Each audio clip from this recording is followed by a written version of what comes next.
ரிஷபராசியில் பிறந்தவங்களுக்கு இந்த வாரத்தில் நீங்கள் ஏதாவது ப்ராப்பர்ட்டி வாங்கணும், குறிப்பாக அசையும் அசையா சொத்துக்கள் வாங்கணும்னு ஆசைப்பட்டவங்களுக்கு அது வாங்குவதற்கான வாய்ப்பு நிறையா உண்டு. அது இல்லாமல் இந்த வாரத்தில் உங்களுடைய 4ஆம் இடத்துல கேது இருக்கிறது. அம்மா இருந்தாங்கன்னா அம்மாவுடைய உடல் ஆரோக்கியம், உங்களுடைய உடல் ஆரோக்கியம் இதில் கவனம் செலுத்துங்க. இந்த வாரத்தில் உங்களுக்கு காதல் விஷயங்கள் உங்களுடைய வாழ்க்கையில் ஏற்படும், அல்லது ஆல்ரெடி அஃபேரில் இருக்கிறவங்களுக்கு லவ் சக்ஸஸ் ஆகிறதுக்கான வாய்ப்பு நிறைய உண்டு.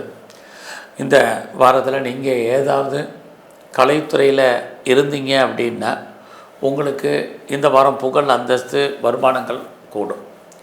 வேலைவாய்ப்புகள் எப்படி இருக்குதுன்னு பார்க்குற போது ஒரு பக்கம் உங்களுடைய 6ஆம் இடத்துல செவ்வாய் இருக்கார், குரு பார்க்குறாரு. சர்வீஸ் நல்லா இருக்குன்னு தான் சொல்லணும். வேலை தேடுறவங்களுக்கு வேலைக்கான வாய்ப்புகள் நிறையா இருக்குது. இன்னொரு பக்கம் இந்த வாரத்தில் உங்களுடைய 8ஆம் இடத்தை சனி குரு பார்க்குறது. தேவையில்லாத விஷயங்களில் தலையிடாதீங்க, இது ரொம்ப முக்கியம். குறிப்பாக உங்களுடைய உயர் கல்வி இந்த வாரம் நல்லா இருக்குது. ரொம்ப நாளாக நான் பாஸ்போர்ட் அப்ளை பண்ணியிருக்கேன், விசா அப்ளை பண்ணிவிட்டு வெயிட் பண்ணிகிட்ருக்கேங்கிறவங்களுக்கு அது வர்றதுக்கான வாய்ப்புகள் இதுவும் இந்த வாரம் உண்டு.